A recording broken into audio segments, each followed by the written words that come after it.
Welcome back to another Medtech Snapshot Podcast. With me today is Dave Ferrera. Dave Ferrera, local celebrity within the medtech world here, but he's also a CEO of a medtech venture studio and a serial entrepreneur. So he's actually going to be walking us through today a couple different conversations as it relates to, for example, financial term sheets, investing, entrepreneurship within the medtech space. So I'm looking forward to this conversation. Stay tuned. All right, Dave. So I want you to walk us through financial term sheets. So when we talk financial term sheets, if folks are listening to us today and that's new to you, we're really referencing M&A activity, private equity investing, and so forth. So, Dave, can you share with us from your experience, what are some key considerations if you're navigating term sheets and this is your first time as an entrepreneur? This is a discussion I love talking about, and I have a lot of experience. I've been involved in a lot of term sheets.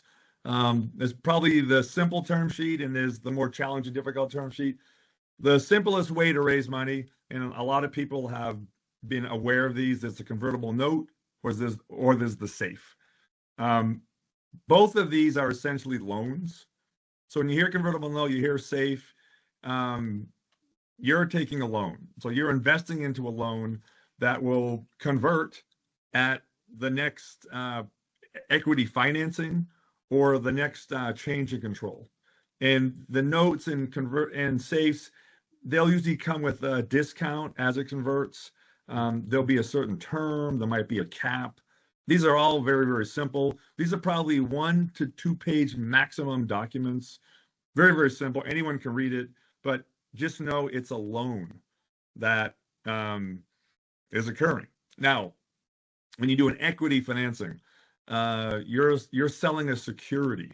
The SEC has rules about this, right? So if I'm the entrepreneur and I'm raising money for a company and I'm selling securities, the best type of security from the entrepreneur standpoint is to sell common stock. Sell common stock. The stock options for employees are common stock. The founder shares are common stock. So what that means is at the end of the day, when you have an exit, someone comes in and wants to acquire your company, they're actually going to acquire the stock, right? And if it's all common, you all exit at the same price, the same time. Easy. It's a piece of cake. And my last company, Sonoris, we sold common stock. Very easy term sheet, although it's multiple pages. There's reps and warranties and all these terms. There's drag along rights and tag along rights, which that's not what we're going to talk about. The other term sheet, which you're going to get from a venture capitalist or private equity, you're selling stock, but you're selling preferred stock. And I was at a presentation recently by a good friend of mine, Oren Klaff, and he describes what I'm about to talk about as the cheat codes that most of us don't even understand. I know, and you know, but most people who are raising money don't even know what a liquidation preference is, what participating preferred means, what's a dividend, what's a conversion. These are the cheat codes that the bankers know exactly what they're talking about. So you sell preferred stock to a venture capital investor. What that means, say you sell the company in 5 years from now for $100 million, and the VC has preferred stock. Say they invested $25 million. Okay, they're going to get that $25 million out first. Okay, and that's if they had a 1x liquidation preference. They might have had a 2x liquidation preference. That means they got $50 million out. So the $100 million deal is now really a $50 million deal for the rest of the group.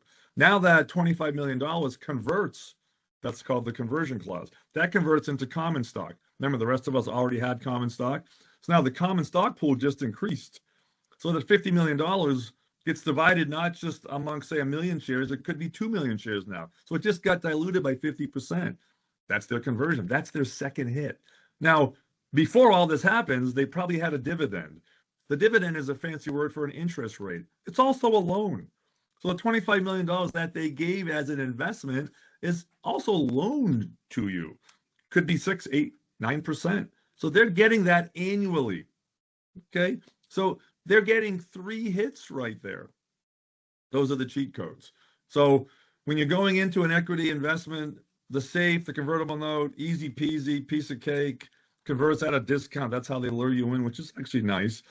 You do that equity financing, you could do the common stock, It could do the preferred stock. Common stock from the owner is better, but the VC is going to want preferred stock. Oh, I forgot one other thing, the valuation.